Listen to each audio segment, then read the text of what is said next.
Tin mừng Chúa Giêsu Kitô theo Thánh Mác-thêu. Chúa Giêsu phán cùng các môn đệ dụ ngôn này: nước trời giống như 10 trinh nữ cầm đèn đi đón chàng rể. Trong số đó có 5 cô khờ dại và 5 cô khôn ngoan.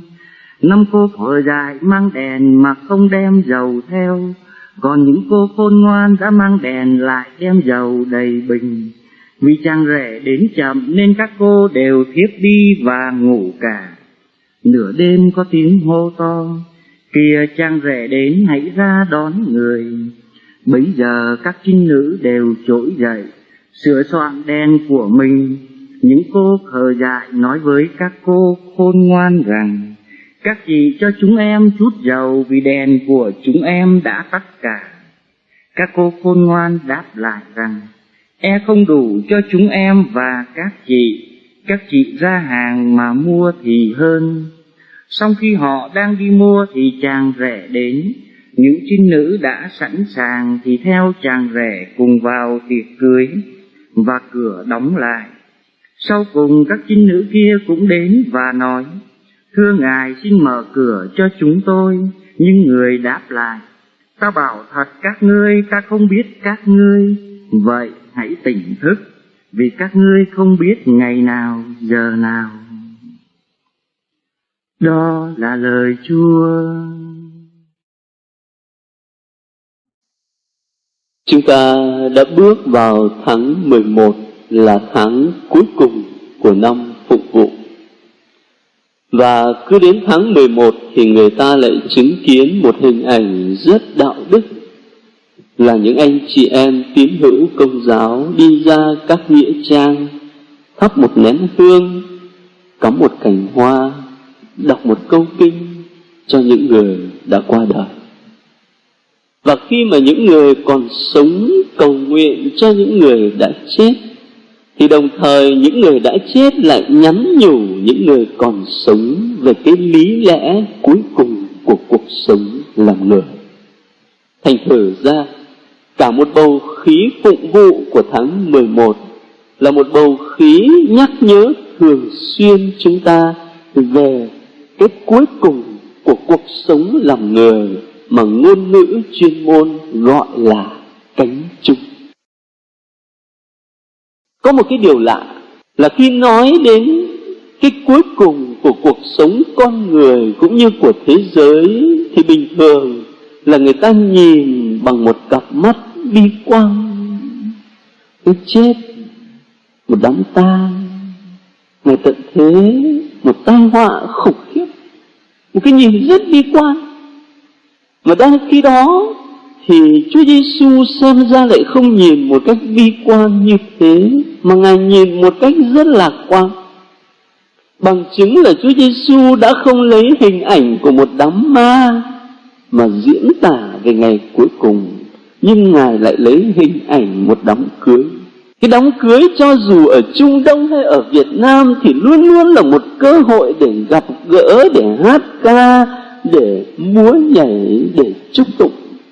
Nói vắn tắt là một cái dịp của niềm vui, chứ không phải của nỗi buồn. Cái điều lạ là chỗ đấy. Thành thử ra ngay cả đến luyện ngục, thưa anh chị em, chúng ta vẫn cứ gọi là giáo hội đau khổ. Thế nhưng là bà Thánh Catherine de Siena, tức là vị thánh mà được Chúa cho có một cái thị kiến nhìn thấy luyện ngục đấy, thì bà lại diễn tả luyện ngục như là nơi chốn của niềm vui. Tại sao vậy? Là bởi vì các linh hồn trong địa ngục là những linh hồn chắc chắn rằng mình sẽ được cứu độ, chắc chắn rằng mình sẽ được hiệp thông trọn vẹn với Chúa, cho nên các ngài vui lắm. Và chính trong cái niềm vui ấy mà các ngài chấp nhận khổ đau, theo cái nghĩa là tự thanh luyện bản thân mình để xứng với tình yêu của Thiên Chúa. Cũng giống như cái nỗi đau của một người được yêu đang cố gắng thanh luyện chính mình để xứng đáng với tình yêu của anh ấy, của cô ấy. Cũng giống như một người cha, người mẹ yêu con, và vì tình yêu đấy mà chấp nhận những gian khổ để xây dựng hạnh phúc cho con.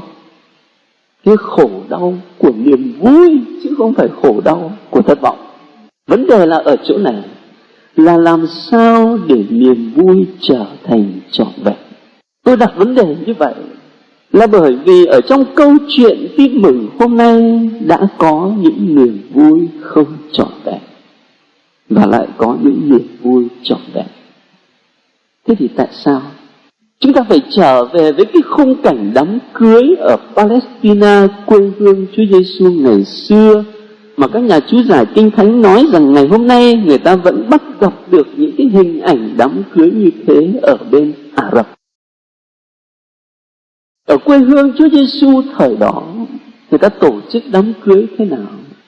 Ở bên nhà gái, suốt ngày ăn mừng, múa nhảy hát ca trò chuyện vui lắm. Và xen vào cái cuộc ăn mừng đấy thì thỉnh thoảng người ta loan báo rằng chú rể sẽ đến vào giờ này, vào giờ khác, để cho mọi người đợi chờ. Mãi cho đến khi đêm về thì chú rể được một số bạn bè mà ngày hôm nay ta gọi là phù rể hộ tống, mới đi sang nhà cô dâu đón cô dâu. Và cô dâu thì được các cô phù dâu hộ tống để bắt đầu từ nhà gái người ta tiến hành một cuộc rước rất là long trọng đi về nhà trai. Và bởi vì là cái cuộc rước giữa đêm khuya cho nên các cô phù dâu có cái trách nhiệm là phải cầm đèn. Đèn ở đây thì không phải là cái đèn Hoa Kỳ của Việt Nam mình. Tôi cứ lên làm lạ, nước Hoa Kỳ nó to vậy mà mình cứ gọi cái đèn bé xíu này là cái đèn Hoa Kỳ. Nó cũng không phải là cái đèn lồng của Trung Quốc hay là Nhật Bản anh chị em.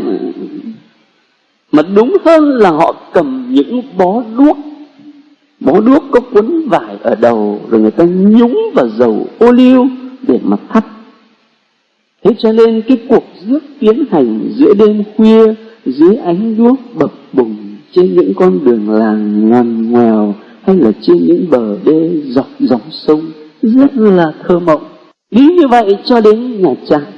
Và bởi vì cuộc rước dài lắm mà chú rể lại có thể đến chậm vì đường xa, cho nên đòi phải có nhiều dầu. Thế thì tại làm sao lại có những niềm vui không trọn vẹn? Có 10 cô phù dâu thì 5 cô được gọi là khôn ngoan và 5 cô thì được gọi là khờ dại. Khờ ở chỗ nào? Tôi thấy là họ giống nhau hết à? Tất cả đều đẹp cả cho nên được chọn làm phù dâu. Tất cả đều mang đèn, mang bó đuốc sẵn ở trong tay cả. Và có một cái chi tiết nữa mà anh chị em hay quên lắm, là cả 10 cô đều mệt quá vì đợi mãi không thấy chú rể tới, cho nên thiếp đi và ngủ hết. Chúng ta hay quên lắm, mình cứ tưởng là có 5 cô ngủ thôi, còn 5 cô thức. Không có, ngủ sạch hết à. Giống nhau lắm. Thế thì khác nhau cái gì? Khác nhau có mỗi một cái chỗ này này. Đó là những cô được gọi là khôn ngoan thì họ chuẩn bị dầu sẵn. Còn những cô khờ dại thì thiếu dầu. Đến lúc cuối cùng vay thì vay không được.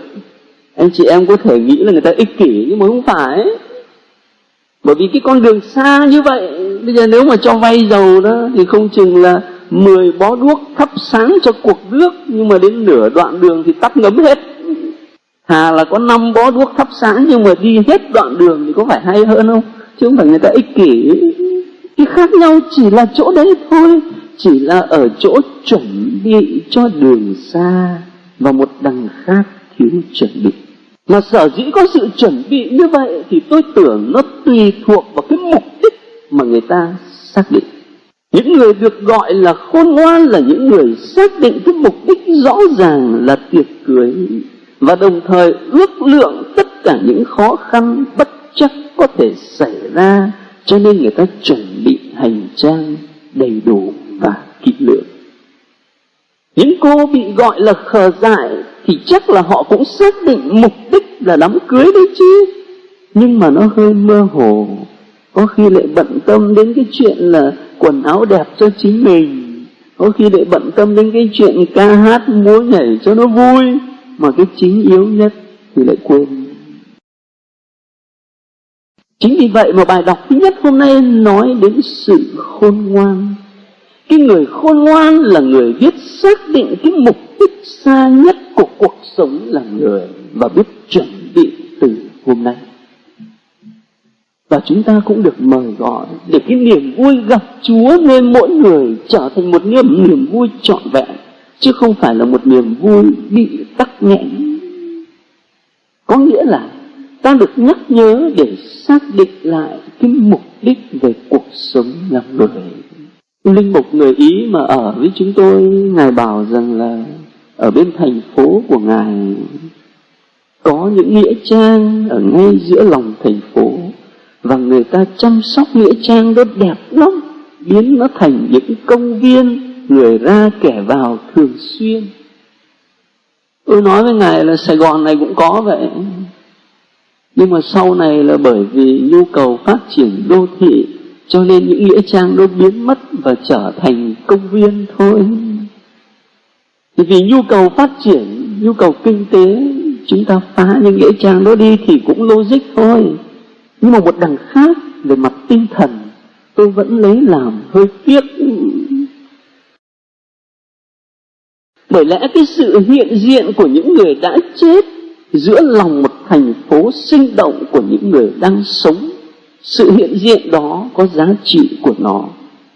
Sự hiện diện đó là sự hiện diện của một tiếng gọi về ý nghĩa và mục đích cuộc sống làm người. Những người nằm đó như thể nhắn nhủ mỗi khi chúng ta đi qua rằng sớm hay muộn rồi cũng mời các bạn vào đây chơi thôi, nằm luôn ở đây thôi. Cái hộ khẩu hiện tại nó chỉ là tạm trú thôi, chứ còn hộ khẩu thường trú là ở đây này. Nhắc nhớ như vậy cho mình thì tốt lắm ấy. Cho nên có giá trị của nó.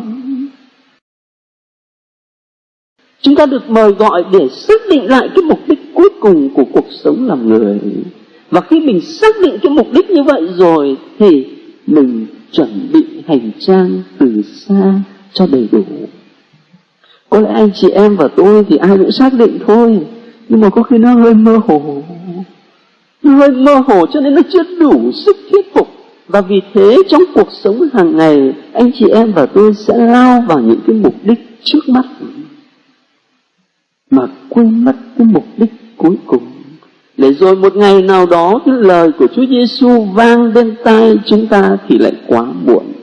Lời lãi cả thế gian mà mất linh hồn thì được ích gì?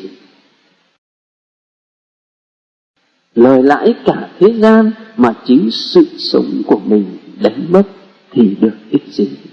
Nhưng mà lúc đấy thì lại sợ là quá muộn. Thế cho nên là trong cái bầu khí phụng vụ của tháng cuối cùng trong năm phụng vụ, tất cả chúng ta được mời gọi để xác định lại cái mục đích cuối cùng. Và xác định như thế thì đồng thời nó tạo một cái tư thế chuẩn bị ngay từ hiện tại. Xác định cái mục đích ấy không có nghĩa là anh chị em và tôi bỏ tất cả những cái mục đích khác trong đời sống. Không phải thế.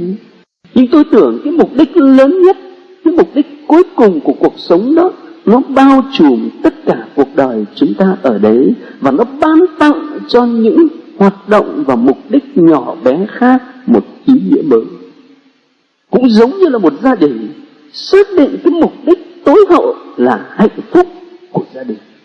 Tất cả những chuyện khác, kinh tế, tiền bạc, nghề nghiệp, sắc đẹp, địa vị, nó phải phục vụ cho cái mục đích tối hậu là hạnh phúc của gia đình.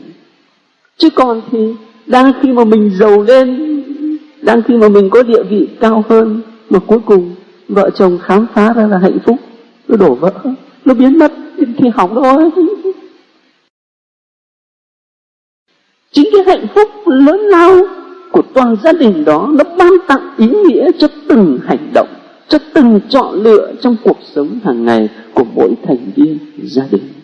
Thì cũng vậy, chúng ta được mời gọi để xác định cái mục đích lớn nhất, và chính cái mục đích ấy nó ban tặng ý nghĩa cho cuộc sống hàng ngày của chúng ta.